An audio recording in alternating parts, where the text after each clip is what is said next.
Good evening and welcome. Special edition തുടങ്ങും. Vishwa Hindu പരിഷത്തിന്റെ പരിക്രമയാത്ര UP. സർക്കാർ തടഞ്ഞതിൽ പാർലമെന്റിൽ ബി.ജെ.പിയുടെ പ്രതിഷേധം. ബഹളത്തെ തുടർന്ന് സഭാ നടപടികൾ നിർത്തിവച്ചു. യാത്ര തടഞ്ഞതിൽ പ്രതിഷേധിച്ച് വി.എച്ച്.പി നടത്തിയ പാർലമെന്റ് മാർച്ച് സംഘർഷത്തിൽ കലാശിച്ചു. ഇന്നലെ അറസ്റ്റിലായ വി.എച്ച്.പി നേതാക്കളായ അശോക് സിംഗാൾ, പ്രവീൺ തൊഗാഡിയ എന്നിവരെ മോചിപ്പിക്കാൻ അലഹബാദ് ഹൈക്കോടതി ഉത്തരവിട്ടു. ബി.ജെ.പിയും സമാജ്വാദി പാർട്ടിയുമാണ് വിഷയം പാർലമെന്റിൽ ഉന്നയിച്ചത്. പരിക്രമണ യാത്രാ വിഷയമുയർത്തി ഇരു പാർട്ടികളും ലോക്സഭയും രാജ്യസഭയും രണ്ടുവട്ടം തടസ്സപ്പെടുത്തി. വിശ്വ ഹിന്ദു പരിഷത്തിന്റെ യാത്ര തടഞ്ഞതിലൂടെ യു.പി. സർക്കാർ ഹിന്ദുക്കളെ അപമാനിച്ചതായി ലോക്സഭയിലെ BJP M P Yogi Adityanath കുറ്റപ്പെടുത്തി. എന്നാൽ യു.പി. സർക്കാരിന്റെ നടപടിയെ എസ്.പി അധ്യക്ഷൻ മുലായം സിംഗ് യാദവ് ന്യായീകരിച്ചു. വി.എച്ച്.പിയുടെ പ്രവർത്തനം ഭരണഘടനയ്ക്കും സുപ്രീംകോടതി വിധികൾക്കും എതിരാണെന്ന് മുലായം സിംഗ് യാദവ് ആരോപിച്ചു. യാത്ര തടഞ്ഞതിൽ പാർലമെന്റിന്റെ പുറത്തും പ്രതിഷേധമരങ്ങേറി. യു.പി. സർക്കാരിന്റെ നടപടിയിൽ പ്രതിഷേധിച്ച് 2000 വിശ്വ ഹിന്ദു പരിഷത്ത് അനുകൂലികൾ ജന്തർ മന്ദറിൽ പ്രതിഷേധ പ്രകടനം നടത്തി. പോലീസിന് നേരെ കല്ലെറിഞ്ഞ പ്രവർത്തകർ ബാരിക്കേഡ് തകർക്കാൻ ശ്രമിച്ചു. അക്രമാസക്തരായ പ്രവർത്തകർക്ക് നേരെ പോലീസ് ജലപീരങ്കി പ്രയോഗിച്ചു.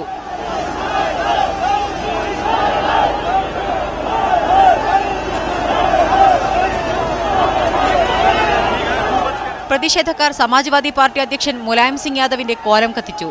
വി.എച്ച്.പി അനുകൂലികൾ സമാജ്വാദി പാർട്ടിയുടെ ഡൽഹിയിലെ ഓഫീസിനു നേരെയും ആക്രമണം നടത്തി. മീഡിയ 1, ഡൽഹി. ഈ വിഷയം സ്പെഷ്യൽ എഡിഷൻ ഇന്ന് ചർച്ച ചെയ്യുന്നു. ബി.ജെ.പി നേതാവ് ജോർജ് കുര്യൻ ഡൽഹി സ്റ്റുഡിയോയിലുണ്ട്. കോൺഗ്രസ് നേതാക്കളായ വി.ഡി. സതീശൻ, എം. ലിജു എന്നിവരെ ടെലിഫോൺ ലൈനിൽ പ്രതീക്ഷിക്കുന്നു. പ്രസിദ്ധ മാധ്യമപ്രവർത്തകൻ വെങ്കടേഷ് രാമകൃഷ്ണനെയും ടെലിഫോൺ ലൈനിൽ പ്രതീക്ഷിക്കുന്നുണ്ട്. ഫോർവേഡ് ബ്ലോക്ക് നേതാവ് ജി. ദേവരാജനും ടെലിഫോൺ ലൈനിൽ ഈ ചർച്ചയിൽ പങ്കെടുക്കും. ആദ്യം ജോർജ് കുര്യനിലേക്ക്. ശ്രീ ജോർജ് കുര്യൻ, ബി.ജെ.പി ഇന്നലെ പറഞ്ഞത് ആരാധന നടത്താൻ സന്യാസിമാർക്കുള്ള ജനാധിപത്യപരമായ അവകാശം ലംഘിക്കപ്പെട്ടു എന്നാണ്. ഇന്ന് ലോക്സഭയിൽ ആരോപിക്കപ്പെട്ടത് ഹിന്ദുക്കളെ അപമാനിക്കുന്ന നടപടിയാണ് യു.പി. സർക്കാരിൻ്റെ ഭാഗത്തു നിന്ന് ഉണ്ടായത് എന്നാണ്. എന്നാൽ പരിക്രമയാത്ര സംഘടിപ്പിക്കുന്ന കമ്മിറ്റിയുടെ അധ്യക്ഷൻ മഹന്ത് ഗ്യാൻദാസ് തന്നെ പറയുന്നു പരിക്രമയാത്ര നേരത്തെ സമാപിച്ചു കഴിഞ്ഞു. അതിനുശേഷം വി.എച്ച്.പി നടത്തിയത് രാഷ്ട്രീയ നേട്ടം ലാക്കാക്കിയുള്ള ഒരു പരിപാടി മാത്രമാണെന്ന്. എന്ത് ജനാധിപത്യ അവകാശമാണ് ലംഘിക്കപ്പെട്ടത് യഥാർത്ഥത്തിൽ? അവിടെ യാത്ര തടഞ്ഞത് ജനാധിപത്യ വിരുദ്ധമാണ്. കാരണം യാത്ര നടത്തുവാൻ വിശ്വാസികൾക്ക് അവകാശമുണ്ട്. വിശ്വ ഹിന്ദു പരിഷത്തും മറ്റ് സംഘടനകളും ആദ്യം തൊട്ട് തന്നെ ഈ രാമജന്മഭൂമി കാര്യത്തിൽ രംഗത്തുള്ളതാണ്. കോടതികളിലും അതുപോലെ തന്നെ സർക്കാരിൻ്റെ ചർച്ചകളിലും ഒക്കെ ഒരു കക്ഷിയായിട്ട് ഇവരെ വിളിക്കാറുള്ളതാണ്. യഥാർത്ഥത്തിൽ രാമജന്മഭൂമിയിൽ ഈ വിഷയത്തിൽ സജീവമായിട്ട് പ്രവർത്തിക്കുന്ന സംഘടനകളാണിത്. അത് മാത്രമല്ല, കഴിഞ്ഞ 6 മാസം മുമ്പ് യാത്ര നടത്തിയിരുന്നു. കഴിഞ്ഞ വർഷങ്ങളിലെല്ലാം തന്നെ വിശ്വ ഹിന്ദു പരിഷത്ത് യാത്ര നടത്തിയിരുന്നു. ഒരു പ്രശ്നവും ഉണ്ടായില്ല. അവിടെ ഒരു സംഘർഷം ഉണ്ടായില്ല. ആരും എതിർത്തില്ല, ആരെയും എതിർത്തില്ല. പിന്നെ എന്തുകൊണ്ട് ഇപ്പോൾ എസ്.പി ഇത് തടയുന്നു എന്നുള്ളതാണ് ചോദ്യം. ഇനി ആ മഹന്തക്കളും അതുപോലെ അവിടുത്തെ പൂജാരികളുമൊക്കെയാണ് തീരുമാനിക്കുന്നതെങ്കിൽ അവർ പറയുന്നത് പോലെ ഗവൺമെൻറ് ഈ പ്രശ്നങ്ങൾ പരിഹരിക്കുമോ? രാമജന്മഭൂമിയിൽ നേരത്തെ പൂജാരി പറഞ്ഞിരുന്നില്ല ഇന്ന സ്ഥലത്ത് ക്ഷേത്രം പണിയാൻ, സർക്കാർ തീരുമാനിക്കുമോ? അതാണ് ആത്യന്തികമായിട്ടും അവസാനമായിട്ടുള്ള കാര്യം. സർക്കാർ ശമ്പളം കൊടുത്ത് നിർത്തിയിരിക്കുന്ന പൂജാരിയാണ്. അദ്ദേഹത്തിന് യു.പി. ഗവൺമെൻറ്റിനെതിരായിട്ടൊരു പക്ഷേ പറയാൻ സാധിക്കില്ലായിരിക്കും. അതല്ലല്ലോ അടിസ്ഥാനപരമായിട്ടുള്ള പ്രശ്നം രാമജന്മഭൂമിയിൽ. പക്ഷേ ശ്രീ ജോർജ് കുര്യൻ, മഹന്ത് ഗ്യാൻദാസ് മാത്രമല്ല, വി.എച്ച്.പിയുടെ പഴയ സെക്രട്ടറി കൂടിയായ മഹന്ത് ജുഗൽ കിഷോർ ശരൺ ശാസ്ത്രിയും പറയുന്നു വി.എച്ച്.പി ശ്രമിച്ചത് രാഷ്ട്രീയ മുതലെടുപ്പിനാണ്. സാമുദായിക സംഘർഷം ഉണ്ടാകാൻ സാധ്യതയുള്ള മേഖലകളിലൂടെയൊക്കെ യാത്ര പ്ലാൻ ചെയ്തിരുന്നു, യാത്ര ആസൂത്രണം ചെയ്തിരുന്നു എന്ന് ആരോപിക്കുന്നത് വി.എച്ച്.പിയുടെ മുൻ സെക്രട്ടറി തന്നെയാണ്. അപ്പോഴാണ് സർക്കാരിന് നടപടിയെടുക്കേണ്ടി വരുന്നത്. അത് സ്വാഭാവികമല്ലേ? മുൻ പൂജാരിമാരും മുൻ സെക്രട്ടറിമാരും ഒക്കെ അവരുടേതായിട്ടുള്ള വ്യക്തിപരമായിട്ടുള്ള അഭിപ്രായം ഓരോ കാലത്തും പറയാറുണ്ട്. ശിലാന്യാസത്തിൻ്റെ സമയത്ത് പറഞ്ഞിട്ടുണ്ട്, കർസേവയുടെ കാലത്ത് പറഞ്ഞിട്ടുണ്ട്.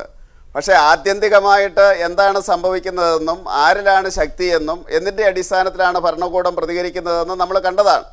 അപ്പോൾ അതുകൊണ്ട് ഓരോരുത്തർ പറഞ്ഞു എന്നുള്ളത് കൊണ്ട് യാഥാർത്ഥ്യമല്ലാതാകുന്നില്ല. എന്തുകൊണ്ട് 6 മാസം മുമ്പ് വിശ്വ ഹിന്ദു പരിഷത്ത് യാത്ര നടത്തിയപ്പം തടഞ്ഞില്ല? കഴിഞ്ഞ വർഷം നടത്തിയപ്പം തടഞ്ഞില്ല? 1992-96 ശേഷം 92-ന് ശേഷം എല്ലാ വർഷവും നടത്തിയല്ലോ. എന്തുകൊണ്ട് ശ്രീ തടഞ്ഞില്ല? ജോർജ് കുര്യൻ, ഇവിടെ അപ്പോ ഇവിടെ ഇതിന്റെ സമാജ്വാദി പാർട്ടി രാഷ്ട്രീയ നയിക്കുന്ന ഉത്തർപ്രദേശ് ഭരണകൂടത്തിന്റെ നിലപാട് മാത്രമല്ല, കോടതിയിൽ ഈ കേസ് വന്നപ്പോൾ കഴിഞ്ഞ 50 വർഷമായി ഈ ചൗരാസി പരിക്രമയാത്ര നടന്നിട്ടില്ലെന്നും ഇപ്പോൾ അത് നടത്തേണ്ട സമയമല്ല, ഏപ്രിൽ മാസത്തിലായിരുന്നു ഹിന്ദു ആചാരപ്രകാരം അത് നടത്തേണ്ടതെന്നുമുള്ള പ്രോസിക്യൂഷൻ വാദപ്രകാരം അലഹബാദ് ഹൈക്കോടതി തന്നെ ഇക്കാര്യത്തിൽ ഒരു വിധി പുറപ്പെടുവിച്ചു. ആ വിധി അനുസരിക്കുക മാത്രമാണ് താൻ ചെയ്തത് എന്നാണ് അഖിലേഷ് യാദവ് പറയുന്നത്. രാമജന്മഭൂമി ഈ സംഭവത്തിലെല്ലാം തന്നെ കോടതി വിധികൾ വന്നിട്ടുണ്ടല്ലോ. കോടതി വിധികളിൽ ഈ ചൗരാസി എന്ന് പറയുന്നത് ശരിയാണ്, പക്ഷേ പല രീതിയിലുള്ള ഗ്രാമങ്ങളിലൂടെ ഓരോ സംഖ്യ വെച്ചാണ് പോകുന്നത്. ഓരോ സംഖ്യയിൽ ഗ്രാമങ്ങളിൽ പോയിട്ടുണ്ട്, അതൊന്നും തടഞ്ഞിട്ടില്ല. ഇപ്പം ചൗരാസി എന്ന് പറയുന്നത് 84 ഗ്രാമങ്ങളിൽ പോകുന്നതിൻ്റെയാണ്. അതെന്ന് പറയുന്ന UP മുഴുവനില്ല. അപ്പോൾ ഒരു പ്രത്യേക കാരണം കണ്ടെത്തുകയാണ്. മാത്രമല്ല, ഇങ്ങനെയുള്ള അവസരങ്ങളിലെല്ലാം ഭരണകൂടത്തിൻ്റെ കൂടെയാണ് കോടതി നിന്നിട്ടുള്ളത്. കാരണം കോടതിക്ക് തന്നെ അവ്യക്തതയാണ്. കോടതിക്ക് തന്നെ പല സമയത്തും തീരുമാനമെടുക്കുവാൻ സാധിച്ചിട്ടില്ല. താങ്കളിലേക്ക് വി ഡി സതീശൻ, കോൺഗ്രസ് നേതാവ്, ടെലിഫോൺ ലൈനിലുണ്ട്. Shri V D Satheesan, BJP നേതാക്കൾ പറയുന്നത് VHP മതപരമായ ഒരു ചടങ്ങിൻ്റെ ഭാഗമായി ഒരു പരിക്രമയാത്ര നടത്തി.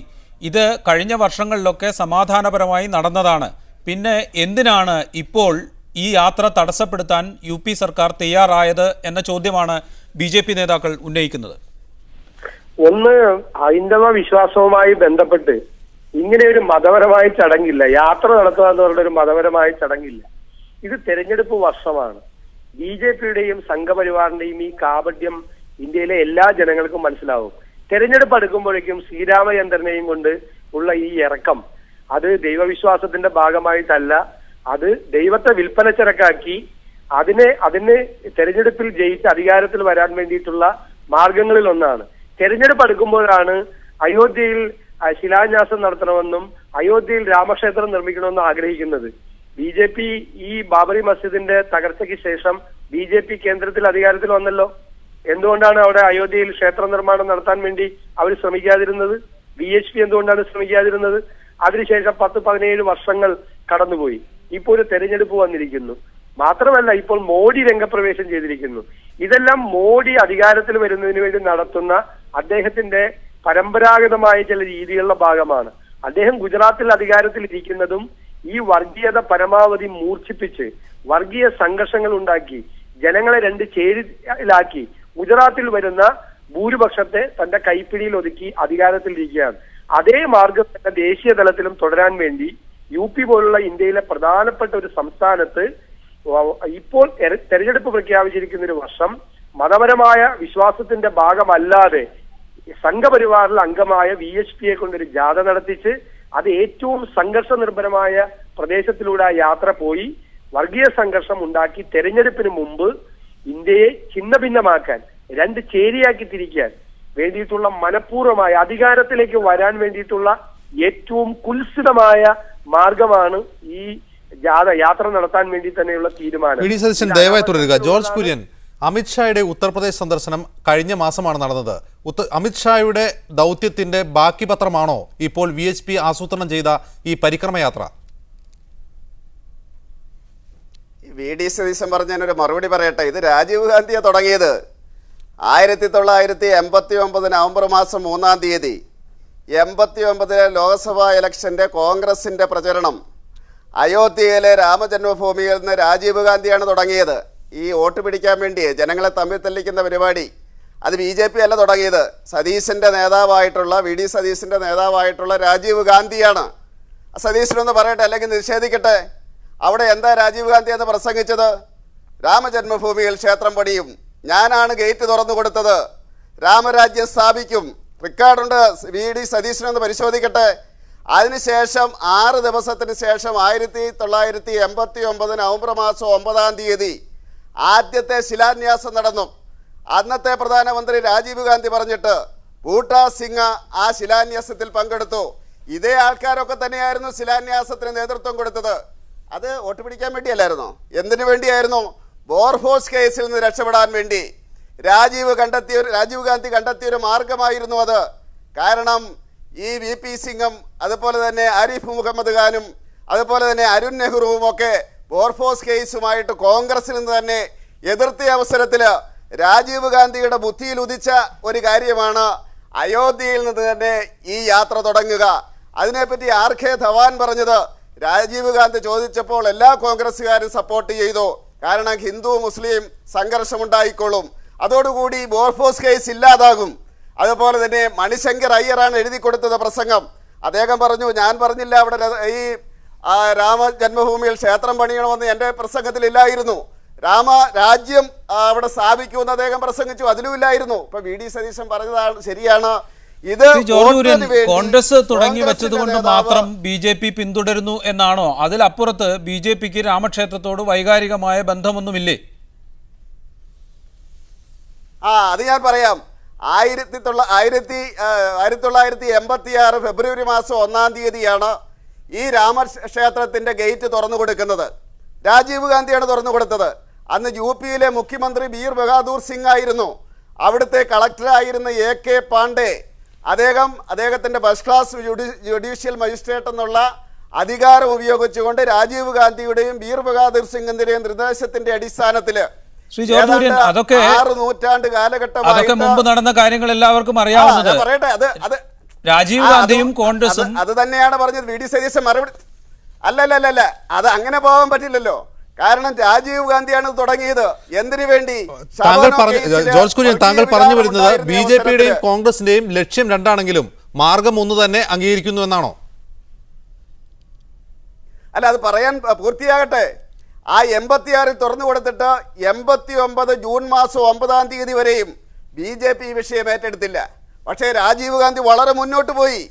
അദ്ദേഹം അവിടെ ചെന്നിട്ട് പ്രസംഗിച്ച് ആ രാമജന്മഭൂമിയിൽ നിന്ന് ഇലക്ഷൻ പ്രചരണം തുടങ്ങിയ രാജീവ് ഗാന്ധിയുടെ പാർട്ടിയുടെ അഖിലേന്ത്യാ സെക്രട്ടറിയാ പറയുന്നത് ഇത് ജനങ്ങളെ തമ്മിലടിപ്പിക്കുവാൻ വേണ്ടി BJP ഉണ്ടാക്കുന്നതാണെന്ന്. അന്ന് രാജീവ് ഗാന്ധിയുടെ മനസ്സിൽ ഈ രാജ്യത്തെ ഹിന്ദുവും മുസ്ലിമും ഏറ്റുമുട്ടണമെന്നും വീണ്ടും ഈ രാജ്യം വിഭജിക്കണമെന്നും VD സതീശൻ താങ്കൾക്ക് ഇതിന് മറുപടി ഉണ്ടാവും. ശ്രീ VD സതീശൻ, വസ്തുതകൾക്ക് വിരുദ്ധമായ അസത്യ പ്രചരണമാണ് ശ്രീ ജോർജ് കുര്യൻ നടത്തുന്നത്. വളരെ സങ്കടകരമാണ് അദ്ദേഹം പറയുന്ന കാര്യങ്ങൾ. കോൺഗ്രസ് ഒരു കാലത്തും ഇന്ത്യയിലെ ഹിന്ദുക്കളെയും മുസ്ലിങ്ങളെയും തമ്മിലടിപ്പിക്കാൻ വേണ്ടിയിട്ടുള്ള ഒരു ശ്രമവും നടത്തിയിട്ടില്ല. ഇദ്ദേഹം പറയുന്ന എന്താ, അയോധ്യയിൽ മുസ്ലിങ്ങളും ഹിന്ദുക്കളും രണ്ട് ചേരിയായി തിരിഞ്ഞു നിന്നപ്പോൾ അയോധ്യയിൽ രാമക്ഷേത്രം നിർമ്മിക്കണം എന്നുള്ള ഒരു ശക്തമായ നിലപാട് വന്നപ്പോൾ ഞങ്ങൾ അയോധ്യയിൽ രാമക്ഷേത്രം നിർമ്മിക്കുന്നതിനൊന്നും എതിരല്ല. അയോധ്യയിലെ ബാബറി മസ്ജിദ് പൊളിച്ച് അവിടെ രാമക്ഷേത്രം നിർമ്മിക്കണം എന്ന നിലപാടിനോടാണ് ഞങ്ങൾക്ക് എതിർപ്പ്. അയോധ്യയിൽ വേറെ എത്ര ക്ഷേത്രങ്ങളുണ്ട്? അയോധ്യയിൽ രാമക്ഷേത്രം സ്ഥാപിക്കുന്നതിന് കോൺഗ്രസ് ഒരു കാലത്തും എതിരായിരുന്നില്ല. പക്ഷേ ബാബറി മസ്ജിദ് പൊളിച്ചിട്ട് അവിടെ തന്നെ രാമക്ഷേത്രം സ്ഥാപിക്കണം എന്നുള്ള നിലപാടിനോട് ഞങ്ങൾ ഒരു കാലത്ത് സപ്പോർട്ട് ചെയ്തിട്ടില്ല. രാജീവ് ഗാന്ധി എന്താണ് ചെയ്തത്? രാജീവ് ഗാന്ധി ഇന്ത്യയുടെ പ്രധാനമന്ത്രി എന്നുള്ള നിലയിൽ അവിടുത്തെ സംഘർഷം ലഘൂകരിക്കുന്നതിന് വേണ്ടി അദ്ദേഹം പറഞ്ഞു, രാമക്ഷേത്രം പണിയുന്നതിനുള്ള അവസരം നിങ്ങൾക്ക് തരാം. പക്ഷെ ഇവരെന്താ ആവശ്യപ്പെട്ടത്? ഇവര് ബാബറി മസ്ജിദ് തകർത്തിട്ട് രാമക്ഷേത്രം പണിയണം എന്നുള്ള നിലപാടാണ് എടുത്തത്. കോൺഗ്രസ് ഒരിക്കലും രാമക്ഷേത്രത്തെ അല്ലെങ്കിൽ അയോധ്യ പ്രശ്നത്തെ ഒരിക്കലും ഒരു തെരഞ്ഞെടുപ്പിന് വേണ്ടി, അവിടെ മാത്രമല്ല ഇന്ത്യയിൽ ഒരിടത്തും ഒരു വർഗീയ വിഷയത്തെയും തെരഞ്ഞെടുപ്പിൽ ജയിക്കുന്നതിന് വേണ്ടി എടുത്തിട്ടില്ല. രാജീവ് ഗാന്ധിയെ കുറിച്ച്